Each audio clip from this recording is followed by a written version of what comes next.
Internet itu membuka ruang bagi setiap orang untuk berbicara. Oke. Membuka ruang bagi setiap orang untuk menyampaikan informasi. Ya. Akibatnya kalau kita lihat sebenarnya di internet ini kondisinya banjir informasi.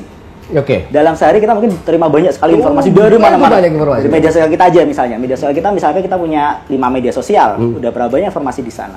Nah, ini yang kemudian membuat orang kadang-kadang bingung mana informasi yang benar, mana yang salah, dan kita harus bagaimana terhadap informasi tersebut.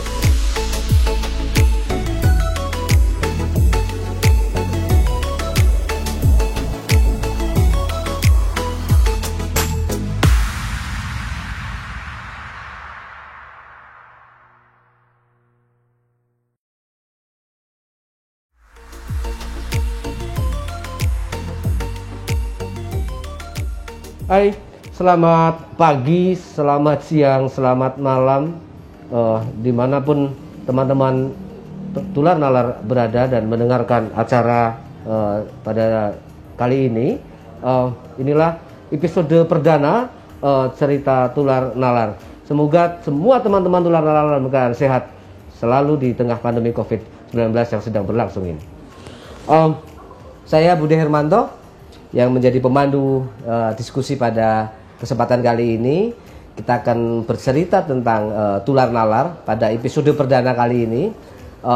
Apa itu tular nalar dan seperti apa tular nalar nanti kita akan diskusikan dengan narasumber saya yang sudah hadir. Dan secara singkat saja bahwa biasanya tular nalar kemarin kita nonton di tayangan YouTube sebelumnya, dan kali ini bekerjasama dengan jaringan Radio Komunitas Indonesia.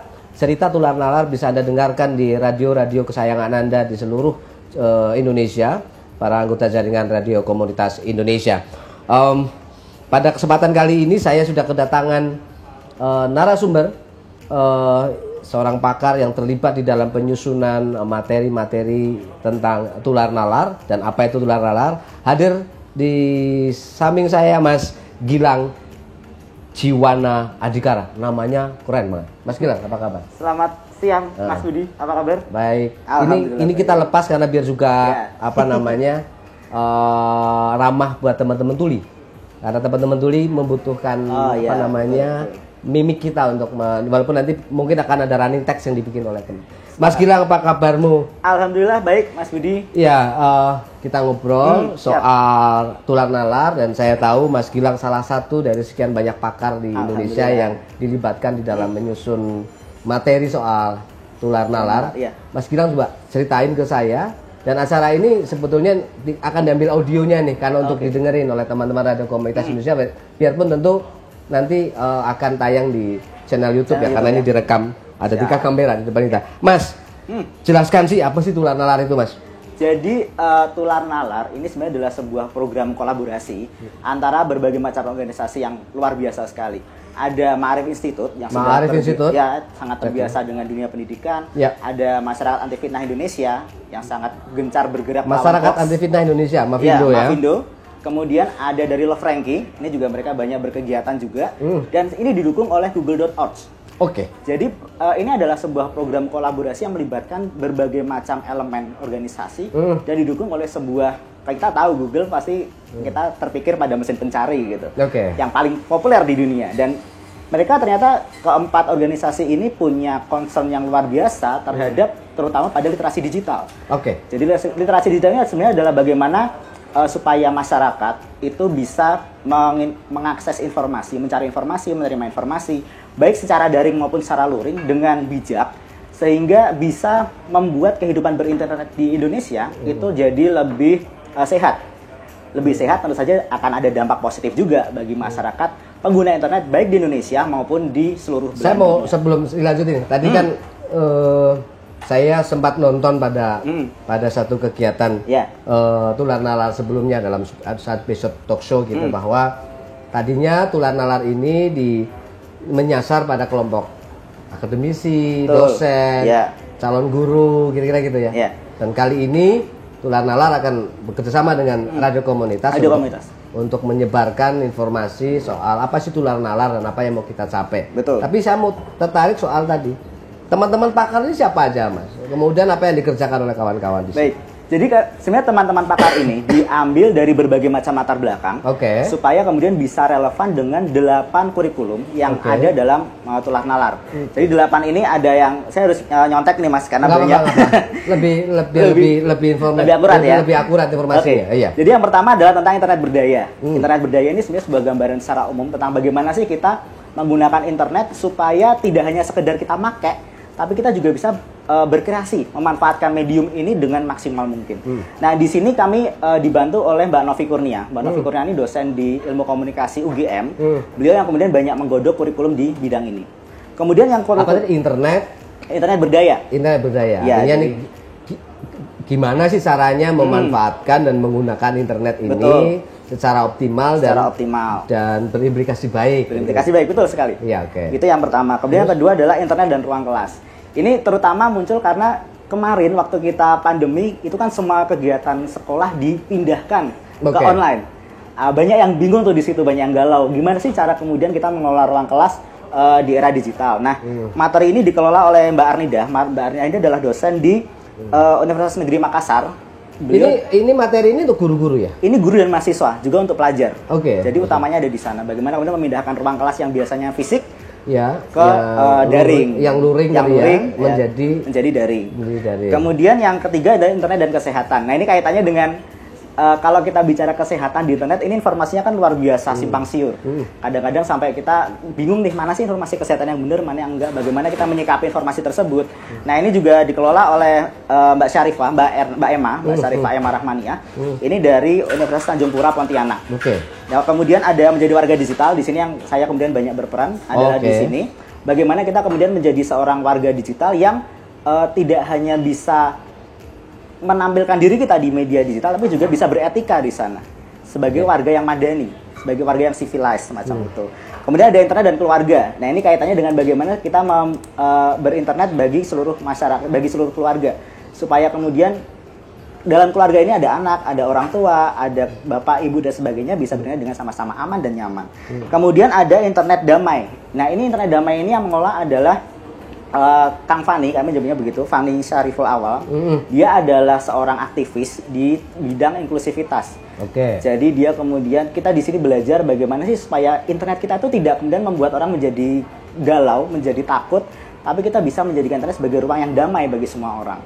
Kemudian di materi ke-7 ada internet dan siaga bencana. Ini sama juga nih. Kalau kita bicara bencana, pasti akan banyak sekali berita simpang siur. Nah, di sini dikelola oleh Dr. Puji Lestari, Mbak Puji ya manggilnya begitu. Ini adalah dosen dari UPN Veteran Yogyakarta. Dan kita di sini akan belajar banyak tentang bagaimana menyikapi informasi seputar kebencanaan. Yang terakhir adalah internet merangkul sesama. Ini nah, ini menarik untuk yang terakhir ini karena yang membuat kurikulumnya adalah seorang tunanetra juga, aktivis juga, dosen juga, yaitu Mas Ramaditya Adhikara. Jadi benar-benar kita berusaha mencapai gimana caranya kurikulum ini bisa menyeluruh, menjangkau, merangkul berbagai macam elemen masyarakat di Indonesia. Begitu, Mas. Sebenarnya sih menarik kalau kemudian pada cerita Tular Nalar ini nanti ke depan ada diskusi yang mendalam pada setiap tapi ini kita di awal ini kenalin dulu lah ya. Betul. Karena saya misalnya tertarik soal internet dan kesehatan. Ini kan bayangan saya tentu bukan hanya soal informasi kesehatan, tetapi juga orang bijak menggunakan internet biar lebih sehat. Betul. Saya kadang-kadang tuh sebulan saya pernah nggak ngakses apapun di. Kenapa itu? Ya biar sehat. Biar sehat. Artinya. Ya, betul juga sih. Puasa gitu ya, diet.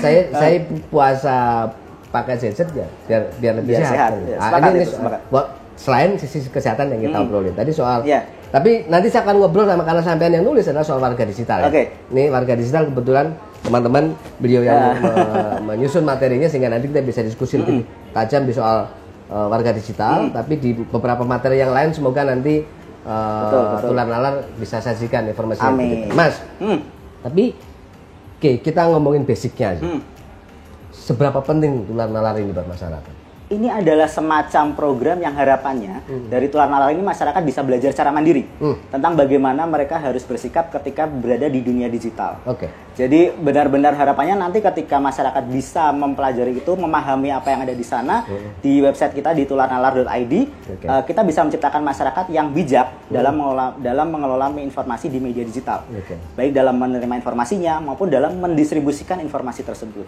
Jadi harapannya memang ya seperti tadi saya sampaikan, tercipta masyarakat yang benar-benar sehat dalam bermedia digital. 8 modul dan 8 materi itu ada di situ? Ada semua lengkap, bisa diakses di tularnalar.id. Tularnalar.id. Oke. Jadi ini tujuannya Tular Nalar hadir untuk mendorong masyarakat berpikir kritis atas informasi yang diterima. Anda bisa ceritain nggak contoh-contoh yang terjadi nih? Kenapa orang harus berpikir kritis mendapatkan informasi? Oke. Jadi kalau kita bicara era sekarang ya Mas Budi, internet itu membuka ruang bagi setiap orang untuk berbicara. Membuka ruang bagi setiap orang untuk menyampaikan informasi. Akibatnya kalau kita lihat sebenarnya di internet ini kondisinya banjir informasi. Dalam sehari kita mungkin terima banyak sekali informasi dari mana-mana. Dari media sosial kita aja misalnya. Media sosial kita misalnya kita punya 5 media sosial. Udah berapa banyak informasi di sana. Nah, ini yang kemudian membuat orang kadang-kadang bingung mana informasi yang benar, mana yang salah, dan kita harus bagaimana terhadap informasi tersebut. Nah, di Tular Nalar ini kemudian kita berusaha supaya bagaimana caranya masyarakat ini bisa paham bagaimana kita membedakan informasi yang baik dan buruk.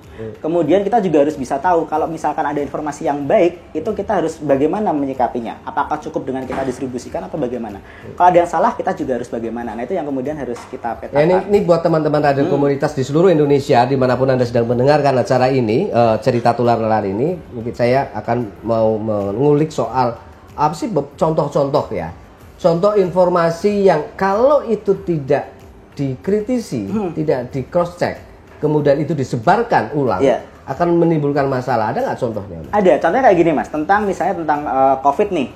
COVID ketika awal pertama muncul, itu kan banyak sekali informasi yang simpang siur. Akibatnya masyarakat bingung, ini COVID ini sebenarnya beneran ada nggak sih? Kalau ada bahayanya apa sih? Bagaimana cara kita menghindarinya? Saking banyak informasi, kadang-kadang juga dari otoritas juga bingung nih, mana yang benar, mana yang salah. Dan ini yang kemudian masyarakat juga, jadi kalau mereka tidak terbiasa dengan meng-cross-check fakta, mereka bisa jadi akan percaya pada informasi yang salah. Sama juga tentang antivirus. Kalau kita bicara antivirus, ini kan juga kemudian jadi politisir nih kemana-mana. Ada yang pro, ada yang kontra, dengan berbagai macam argumentasi. Nah, bagaimana kemudian memetakan informasi yang benar dan yang salah, itu juga penting. Atau terkait dengan misalnya tentang terorisme. Terorisme ini juga permasalahan yang cukup kontroversial di Indonesia. Bagaimana menentukan sumber informasi ini layak kita percaya atau tidak, ini adalah bagian dari melatih daya kritis dalam mengolah informasi, terutama di media digital. Contohnya semacam itu, Mas. Saya masih mau ini karena penting buat teman-teman radio komunitas yang mereka sedang bekerja di banyak daerah di Indonesia, saya kira dari Aceh sampai ke, setahu saya ada di NTT, juga ada di Papua, gitu. Ya. Kita mengenal terminologi hoax ya, disinformasi yang kemudian itu banyak beredar di masyarakat kita, yang itu menyebar melalui ragam kanal. Salah satunya adalah WhatsApp. Itu juga terjadi tidak hanya, dan itu menurut saya ini kalau saya salah mohon dikoreksi, bahwa hoax ini ternyata bisa menimpa siapa saja. Bisa menimpa siapa saja, tidak hanya pada level pendidikan yang tinggi maupun rendah. Apa yang masih harus dilakukan, Mas, buat orang kalau terima informasi yang dia ragu ini hoax atau enggak? Apa yang bisa harus dilakukan oleh dia, seseorang mendapatkan informasi itu? Saya sepakat tadi dengan poinnya Mas Budi, bahwa semua orang bisa kena hoax. Saya harus mengakui, saya sendiri juga beberapa kali kena hoax gitu. Jadi ketika saya udah terlanjur percaya, saya coba cross-check, ini ternyata palsu informasinya. Nah, untungnya belum sampai terdistribusi, jadi saya masih bisa memfilter itu terlebih dahulu. Terus bagaimana cara mencari informasinya? Ada yang kita sebut dengan verifikasi. Verifikasi ini adalah bagaimana cara kita meng-cross-check fakta. Jadi kita mengecek ulang informasi yang kita terima. Metodenya banyak sekali. Sebenarnya yang paling sederhana adalah kalau kita dapat informasi, tenang dulu, jangan terlalu panik. Di WhatsApp terutama kadang-kadang dari grup WhatsApp itu kan banyak banget informasi. Jangan panik, tenang dulu, kita baca, pahami, benar-benar dibaca semuanya. Kalau kira-kira ada yang aneh ya, coba kita googling. Kita kembali ke Google, kita carikan kata kunci yang ada di pesan tersebut, lalu kita lihat hasilnya seperti apa. Kebanyakan informasi-informasi hoax itu sebenarnya berulang. Jadi udah pernah terjadi tahun lalu, tahun ini diulangin lagi. Sebelumnya udah ada, diulangin lagi. Atau dengan penyakit yang berbeda misalnya kalau kita bicara dalam konteks kesehatan. Nah, hal semacam ini yang sebenarnya sayangnya kok memang belum banyak ya kesadaran masyarakat untuk meng-cross check ulang informasi. Kadang-kadang kalau kita dapat, yang ngirim orang penting nih, kita langsung percaya. Padahal jangan salah, belum tentu setiap orang informasi yang disebarkan itu benar. Jadi harus selalu hati-hati, harus selalu cross check dengan fakta-fakta yang kita terima. Oke, saya akan garis bawah ini pernyataan ini menarik teman-teman soal setiap kita dapat informasi langsung di cross check dulu, dicari dulu faktanya, untuk dicari ya kebenarannya kayak apa gitu, jangan langsung tiba-tiba percaya begitu saja. Biar sekalipun itu disampaikan oleh orang yang tanggaplah bereputasi gitu ya. Baik, teman-teman para pendengar radio komunitas di seluruh Indonesia, Anda bisa ngecek gitu tentang informasi tular nalar, juga termasuk beberapa dari materi-materi yang telah dibikin oleh para pakar di tular nalar di www.tularnalar.id. Di situ ada berbagai macam materi yang bisa diakses, diakses gratis dong. Diakses gratis itu. Diakses gratis dan itu bisa dipakai sebagai sumber pengetahuan untuk mendorong banyak warga digital kita menjadi lebih melek digital dan kritis. Baik. Terakhir tapi bukan yang paling akhir, karena nanti kita akan lanjutkan diskusinya. Siap. Sejauh ini tular nalar sudah bermitra dengan siapa aja, Mas? Banyak banget ya kalau kita bicara bermitra, karena tular nalar ini kan sistemnya semacam kita mencari agen-agen baru di masyarakat. Dari guru-guru juga ada, dari berbagai kampus universitas juga ada, dari sekolah-sekolah juga ada, termasuk juga dengan radio-radio komunitas di JRKI. Nah, ini juga mungkin nanti saya perlu menggali informasi nih dari JRKI, bagaimana sih kemudian mengintegrasikan antara program digital dengan program di JRKI-nya, di radio komunitas-komunitas ini. Baik, gitu, teman-teman radio komunitas di seluruh Indonesia, Anda tetap stay tune di channel ini atau di frekuensi yang sedang Anda dengarkan. Kita akan lanjutkan diskusi ini pada sesi kedua, akan lebih menarik karena ada beberapa hal yang mau kita diskusikan di cerita tular nalar.